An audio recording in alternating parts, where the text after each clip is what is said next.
It's feline fury time. With more on these incredibly dangerous developments, we're going to go to Stewart Rhodes. He's a constitutional lawyer who won awards at Yale for his reports and papers on the Belligerent Act and the whole enemy combatant question. In fact, the paper was titled Solving the Puzzle of Enemy Combatant Status back in 2004.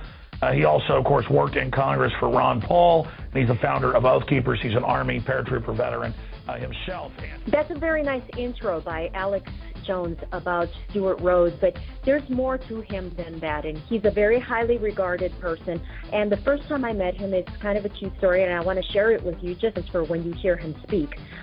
He founded Oath Keepers several years ago. I didn't know anything about Oath Keepers, but I learned a lot from that meeting. And Stewart Rhodes is, I've described him in the past, and I don't know if he'd appreciate this or not. He reminds me of what I imagine Jesus was like. He's sitting there, he's speaking just in a regular voice. He's charismatic in a very quiet way. He's not flamboyant. He doesn't use any profanity. He's very well-spoken. He doesn't stutter like I do. He's extremely brilliant. He invited everybody to go to a restaurant, and I got to sit pretty close to him. And I was telling him about my helmet activism, and he had never really thought much about the helmet issue. But I was very, very impressed with how quickly he absolutely got it. One recommendation that he said very gently and kindly, he said it would be a good idea if you would hook up with a lawyer who can advise you on how to go about beating these tickets.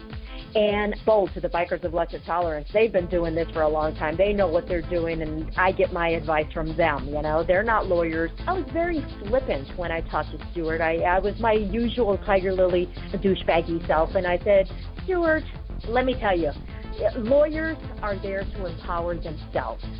We need to stop going to them. I can't stand lawyers. I went off about lawyers, not knowing Stewart was an attorney, and he's got a very impressive portfolio. And would you believe Stewart did not even blink when I insulted his profession? And he just let me talk, and then we moved on to something else. And I had no clue until after I collected some data, and I researched him, and I'm like, holy cow, I cannot believe I just talked like that to him. Oh, my God. And I know you've never talked like this on my show. I probably interviewed you 20 times. I've seen hundreds of speeches you've given. And they provocateur, they want violence, we don't want it. But if they do start disappearing people and stuff, my God, we're just entering an area of the ball game where they want to force a confrontation. I mean, clearly, Stewart, you see, just like the arrogant redcoats, did 230-something years ago, they're trying to push a confrontation right now. Thank you, Alex, very much. Break this down. Well, yeah, in the 2010 Belligerent Detention Act, he wanted the language to read that if you commit an act of belligerence and warfare or any other act of terrorism against the United States, then you could be, if you were just accused of that by someone in the executive branch, you'd be whisked away into military detention, no grand jury indictment, no trial in front of a jury of your peers, just taken off to Guantanamo. But really, it's McCain's baby, and this is him getting what he can. So it states you can be detained indefinitely for the duration of the war on terror, which is to be forever. So the point is that they're treating you, the American people, precisely the same as if you were an Iraqi or someone in Afghanistan in an occupied country. They're going to come into your house once they decided that you're a bad guy, or just that they want to call you a bad guy. Before you get a trial, before anything else happens, they come to your door, middle of the night, kick your door in, guys in black body armor come in, put a machine gun to your face and your children, and whisk you away to Guantanamo. Open the door to the international laws of war being applied to the American people. And yes, as I said in my paper back in 2004, if you can detain somebody under the laws of war, what else can you do with an enemy combatant? You can also just kill them on sight, which is what Obama has started to do. It's all about the laws of war. The NSA spying on the American people was defended by the Bush administration as being under his powers as commander-in-chief to surveil the battlefield. Obama now claims the power to go ahead and just kill you. It's all very consistent with what can be done to a foreign enemy in wartime. In Congress that threatens to revive the use of torture and other inhumane interrogation techniques. I mean, the Nazis, Stewart, as you know, didn't put stuff on paper.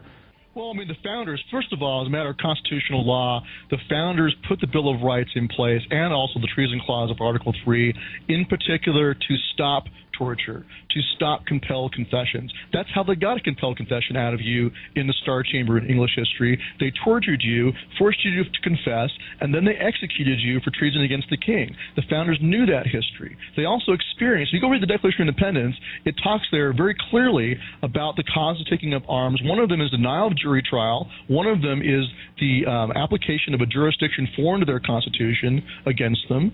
Another one is, which would be military tribunal. Another one is the application of military law to the colonists, whisking them away overseas. Quartering of troops, and they've already militarized our police.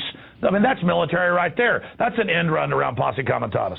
I mean, the whole Bill of Rights, the 4th, 5th, 6th Amendments, and the 8th Amendment also, in particular, were designed to stop exactly this: arbitrary detention, denial of jury trial, being whisked away into military custody, the military being made superior to the civilian power, the denial of the right to jury trial, which is mandated in Article 3 of the Treason Clause. That tells you very plainly what must be done with an American who wages war against his own country or aids the enemy.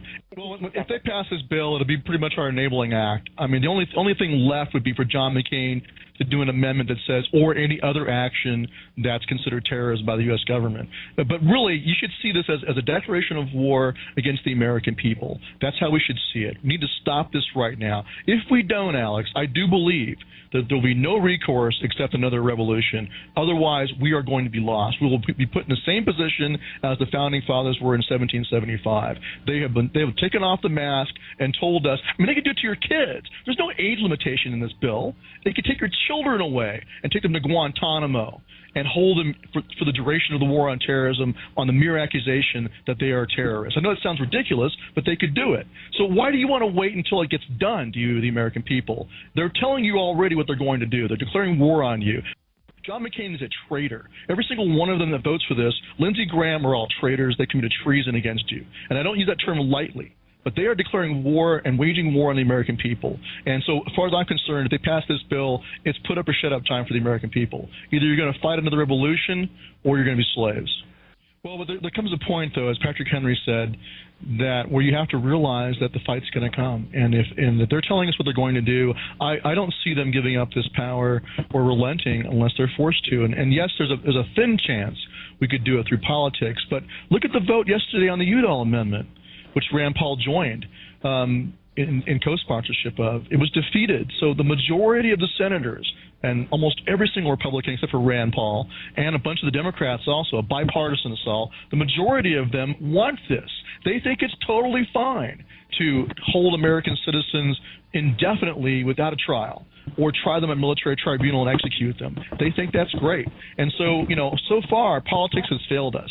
And really, I think that once you have this act in place and they start to use it, then you're talking about, having crossed the Rubicon, and now you're maybe like 1774. You're on the eve of conflict. That's where you are. And the only real question then is a matter of time and how it's going to go and how you maintain the moral high ground, which our Founding Fathers did. And I do urge people to take a very close look at our history. They were pushed again and again and again until they finally had to fight back because they came for their weapons. And that's what's going to happen in this country. If they pass this bill, the next step will be they put all the pieces of the puzzle in place, and then they need an excuse or a pretext, as you talked about many times. Then there'll be a domestic terrorist attack or something like that will happen, and they'll start rounding up people. When they get to that point and it starts to happen, you will have no recourse but to fight. Same place that Solzhenitsyn was in when he talked about how they burned in the camps later, lamenting the fact that they waited and they did not fight back. That's where we will be. But we're not Russia. We're not Germany. We're not in Nazi Germany, good little Germans. There is a sizable portion of the population of this country who are not going to take it and who are going to fight back. The military, you're right. Choose now whom you shall serve. Either you are, I'm talking to the military out there especially, either you are a son of the Republic and you will defend the Bill of Rights and the Constitution, or you are a traitor to your country and you are nothing but a lowly dog, an obedient dog to the powers that be. Choose now whom you shall serve. One more thing I wanted to say about that evil twin to the Patriot Act. If you guys know who Rachel Maddow is, she is a flaming liberal progressive that reports for MSNBC. She came out with a nice rant about how bad this thing is. So you know it's bad if even she is criticizing Obama. It's pretty telling, and she's got some very good points. But we begin tonight with a tale of two speeches, both from the same man, both from President Obama. One speech that could have been billed as a ballad to the Constitution, a proclamation of American values, a repudiation of the lawless behavior of the last presidential administration, and another speech announcing a radical new claim of presidential power that is not afforded by the Constitution and that has never been attempted in American history, even by George W. Bush and Dick Cheney. Remarkably, President Obama today made both of those speeches simultaneously. Standing inside the National Archives in front of the actual original Constitution, President Obama delivered a blistering critique of the Bush administration, in which he called their actions and their legacy literally a mess. Our government made a series of hasty decisions. Poorly planned, haphazard approach. Too often, we set those principles aside as luxuries that we could no longer afford. Our government made decisions based on fear rather than foresight. The decisions that were made over the last 8 years established an ad hoc legal approach for fighting terrorism that was neither effective nor sustainable. An ad hoc legal approach for fighting terrorism that was neither effective nor sustainable. Ouch. Then, moments later, he announced his own ad hoc legal approach for fighting terrorism. President Obama today proposed something new, something called prolonged detention. Doesn't sound that bad, right? Prolonged detention? It's 0800 hours before minute. No, I didn't do anything. You didn't do anything, but you're gonna. Future murder. Creepy, right? Putting somebody in jail not for what they've done, but for what you're very sure they're going to do? There may be a number of people who cannot be prosecuted for past crimes. In some cases because evidence may be tainted, but who nonetheless pose a threat to the security of the United States. We're not prosecuting them for past crimes, but we need to keep them in prison because of our expectation of their future crimes. Al-Qaeda terrorists and their affiliates are at war with the United States, and those that we capture, like other prisoners of war, must be prevented from attacking us again. Prevented. We will incarcerate people preventively. Preventive incarceration. Indefinite detention without trial. That's what this is. That's what President Obama proposed today, if you strip away the euphemisms. One civil liberties advocate told the New York Times today, quote, "We've known this was on the horizon for many years, but we were able to hold it off with George Bush. The idea that we might find ourselves fighting with the Obama administration over these powers is really stunning." And it is stunning, particularly to hear President Obama claim the power to keep people in prison indefinitely with no charges against them, no conviction, no sentence, just imprisonment. It's particularly stunning to hear him make that claim in the middle of a speech that was all about the rule of law. But we must do so with an abiding confidence in the rule of law. Our government was defending positions that undermine the rule of law to ensure that they are in line with the rule of law. How can a president speak the kind of poetry that President Obama does about the rule of law and call for the power to indefinitely, preventively imprison people because they might commit crimes in the future? How can those two things coexist in the same man, even in the same speech? Well, that brings us to the self-consciously awkward, embarrassing part of this speech today. After condemning the Bush administration for what he called their ad hoc legal strategy for trying to make things seem legal that patently weren't, this is what President Obama proposed. My administration has begun to reshape the standards that apply to ensure that they are in line with the rule of law. We must have clear, defensible, and lawful standards for those who fall into this category. We must have a thorough process of periodic review so that any prolonged detention is carefully evaluated and justified. Our goal is to construct a legitimate legal framework for the remaining Guantanamo detainees that cannot be transferred. Our goal is not to avoid a legitimate legal framework. In our constitutional system, prolonged detention should not be the decision of any one man.